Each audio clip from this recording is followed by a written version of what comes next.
Hello and welcome to Current Affairs on JTV. My guest today is Douglas Carswell. Douglas, thank you very much for joining us today. Thank you for inviting me. Great to have you with us. I'm going to start with a question about the UK's position towards Israel. Just before Christmas, Britain voted in favour of UN Security Council Resolution 2334, which I think most people regarded as a pretty one-sided look at a very complicated Middle East situation between Israel and the Palestinians. What was your view about that resolution and about the UK position on it? Well, yet again, one particular country in the Middle East seems to be being held to a rather different standard to some of the other countries in the Middle East. I think that to some extent there was a slight sense of surprise. My feeling is that there was an expectation that the outgoing Barack Obama administration would make sure that any initiative like this got knocked on the head and didn't see the light of day. I think there was a slight feeling of surprise, perhaps, that having pretended to be something in office, the outgoing president wasn't as supportive of Israel when he no longer needed support. And perhaps I think that caught a lot second by surprise.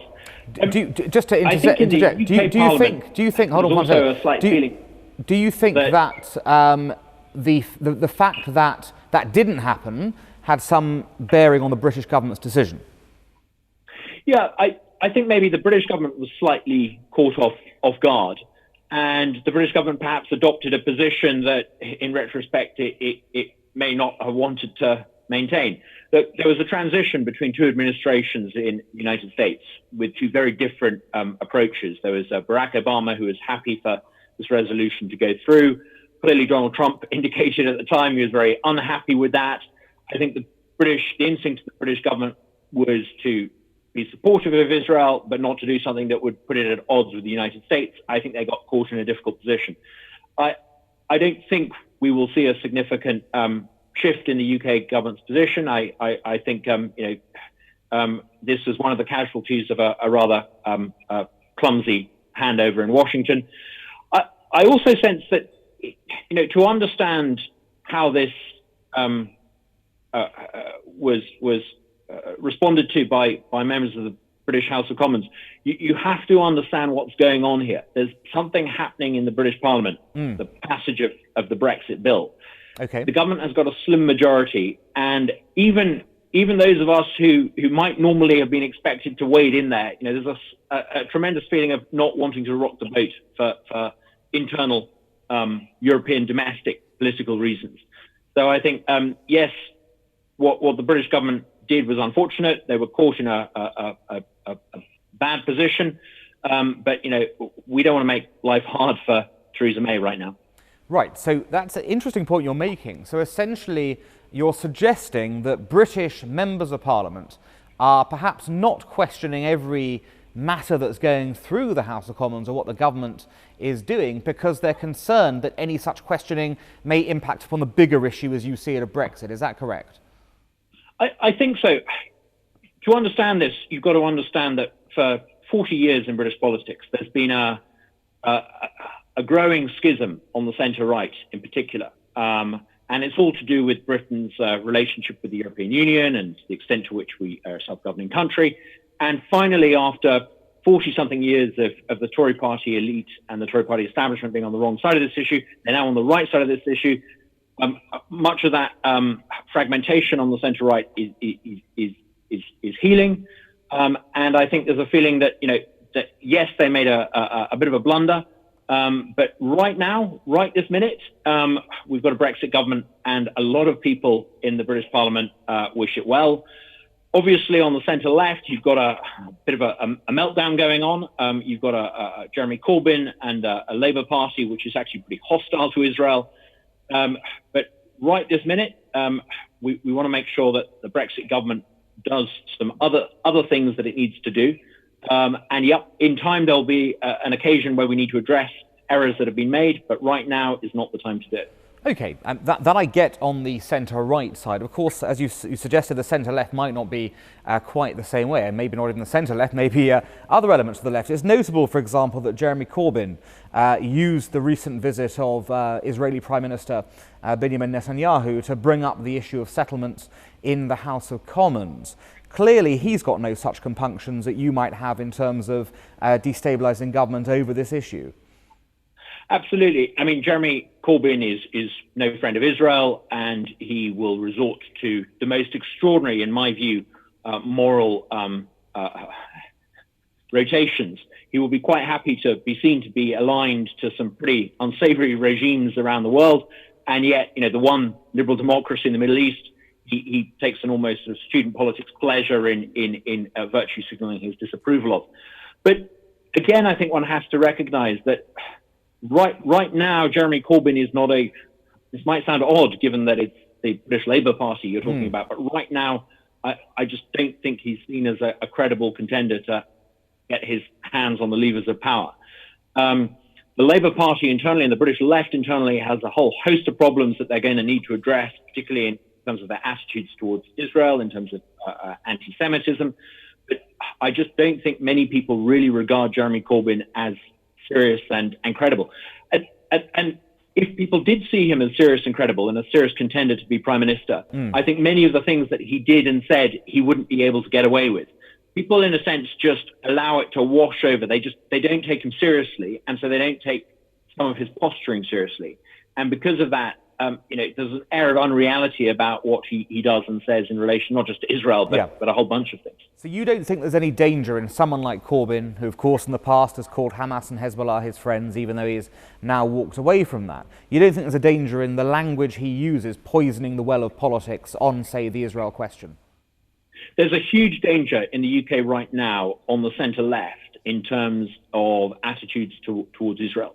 And it goes far beyond Jeremy Corbyn. And fundamentally, the left in Britain seems to be hostile to Israel for some fairly deep-seated and ingrained reasons. And it's to do with the sense of national self-determination. Israel is the embodiment of the idea of national self-determination. Israel has made a huge success of national self-determination.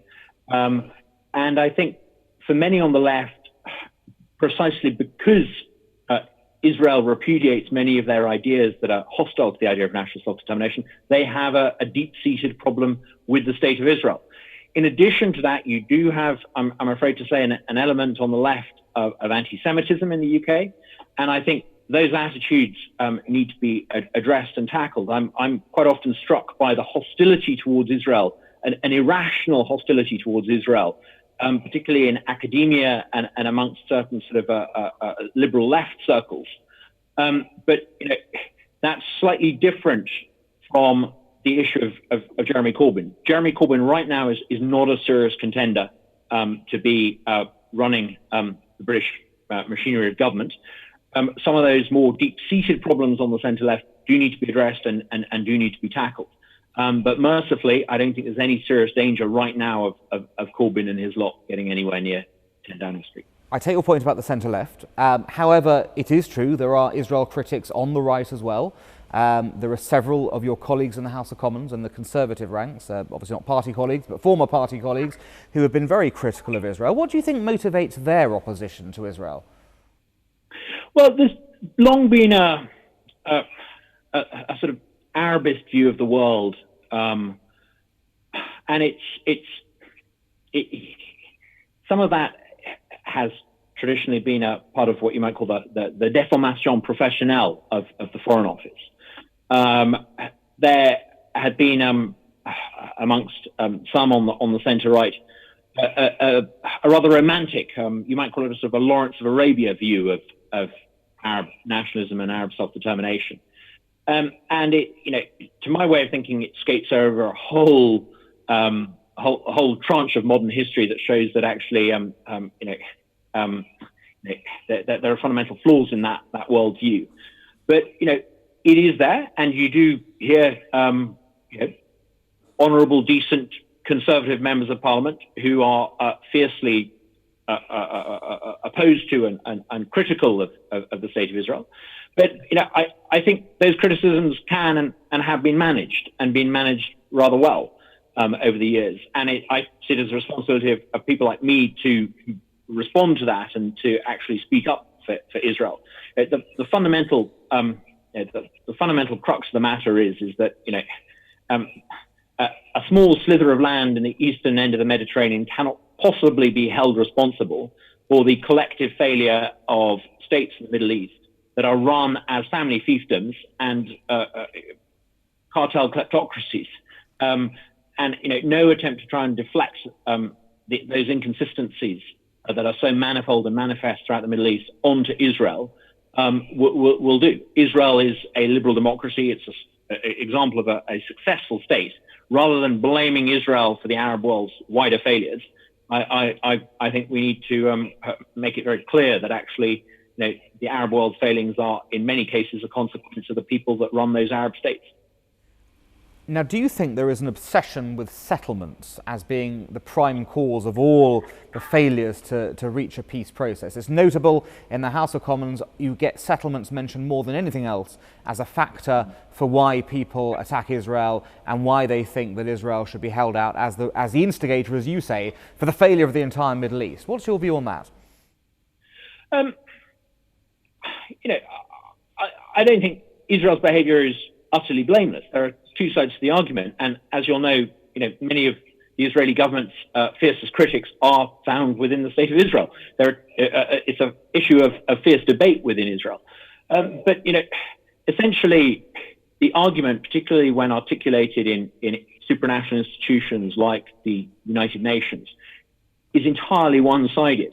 And there is a legitimate criticism of the actions of the Israeli government on settlements. But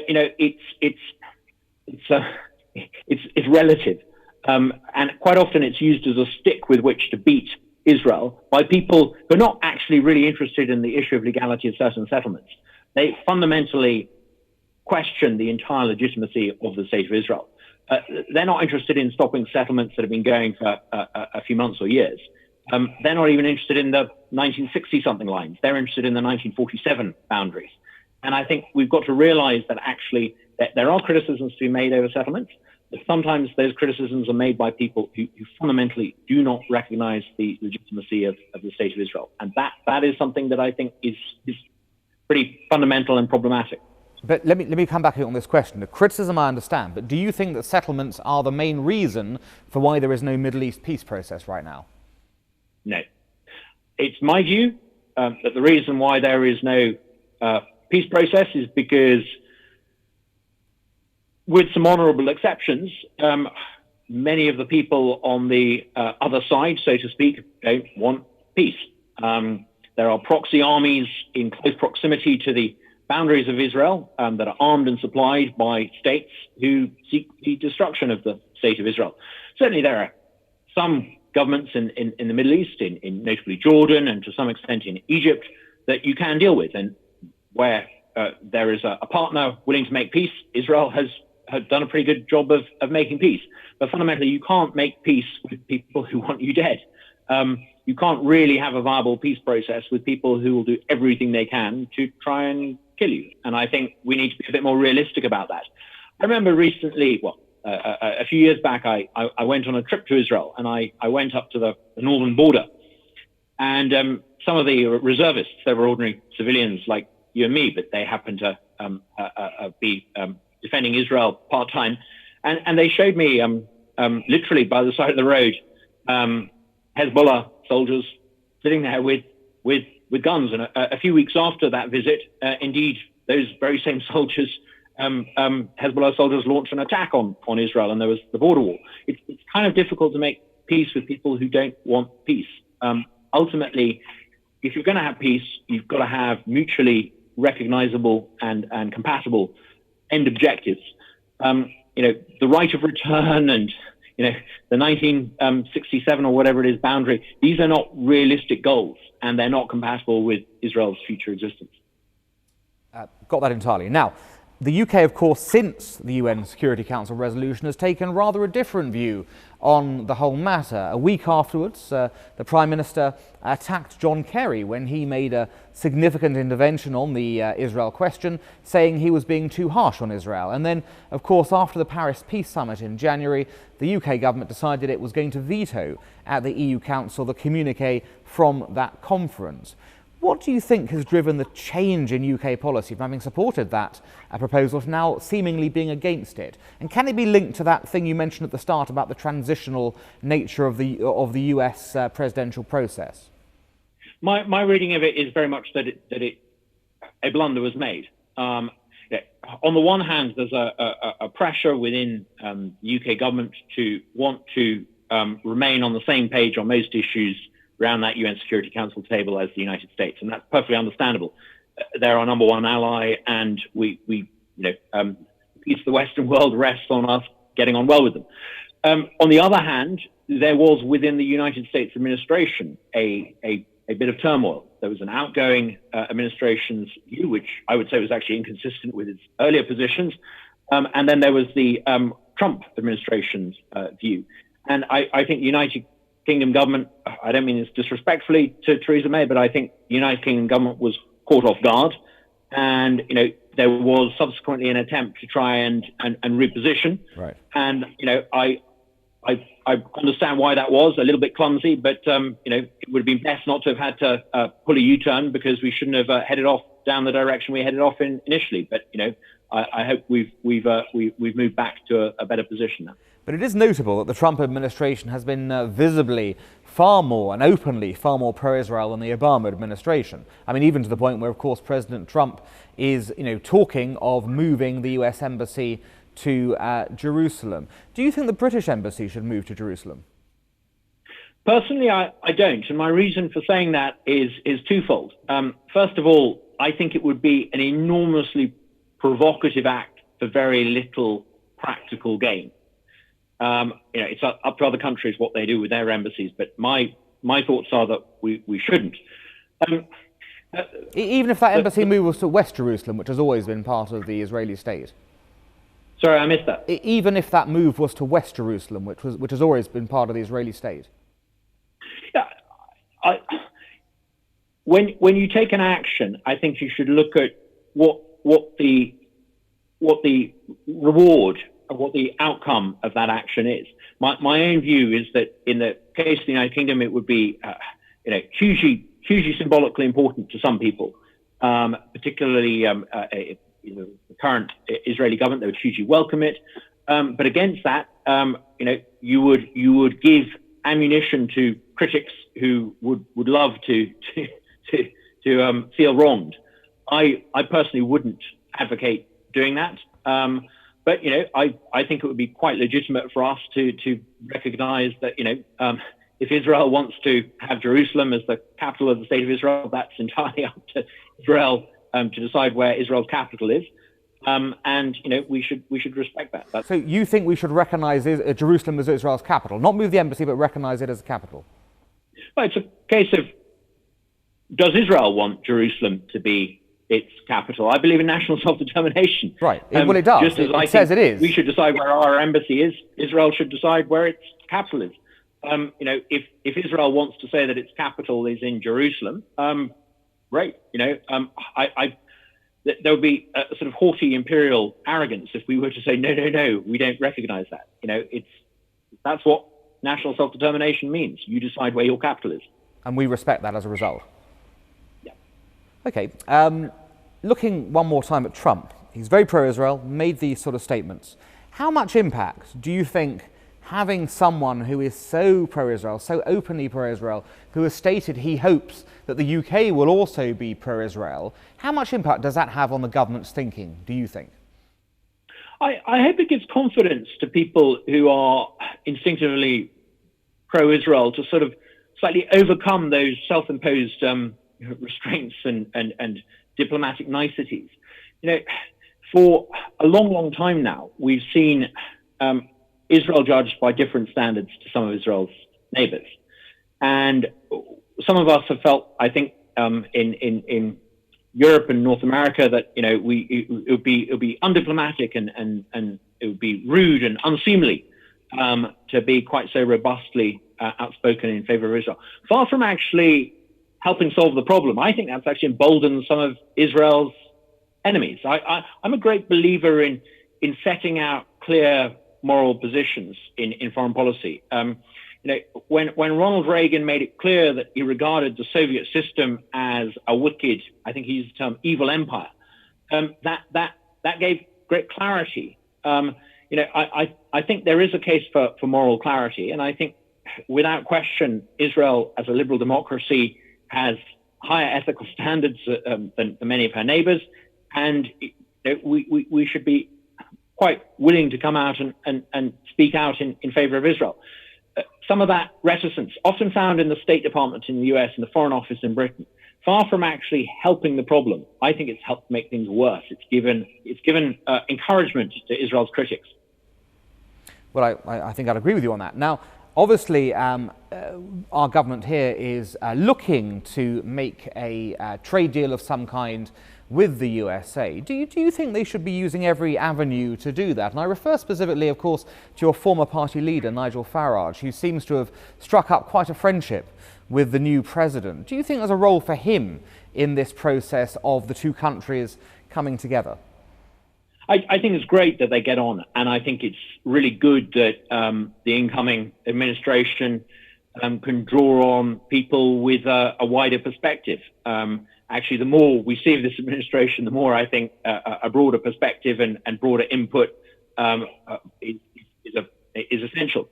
But the fundamental reality is that Nigel, our esteemed former UKIP leader, he doesn't speak for the country. We're a democracy, so in order to speak for a little bit of the country, you have to get elected to a constituency. In order to speak for the whole country, you have to command a majority of all those little pieces in that House of Commons. It's a basic principle of our democratic system. So Theresa May and Boris Johnson and officials that they approve of can act and speak in the interest of the United Kingdom. But everyone else, including backbench MPs like me, we don't speak for the whole country. Okay, so you don't think there's a specific role for him other than just as a confidant? Well, he's carving out a great niche on a London radio station as a shock jock, I think is the term they use. And I understand that Sky News is paying, not Sky News, Fox News. Big difference between the two editorially, of course. Fox News is using him as a commentator. I think that's great. I think that's wonderful. And I think he can really contribute in that way. But I think in terms of actually going through the detail of a trade agreement based on mutual standard recognition, the detailed legwork that requires intense diplomacy and discretion, I think those are things best left to Boris Johnson's team in the Foreign Office. That's what professional diplomats are good at. They need overseeing. All diplomats need overseeing, as we were discussing earlier. But I think that's something that's best left to the government. That's great. Douglas, thank you very much for joining us today. We'll see you again soon, and thank you all at home. We'll see you again soon for another episode of Current Affairs on JTV.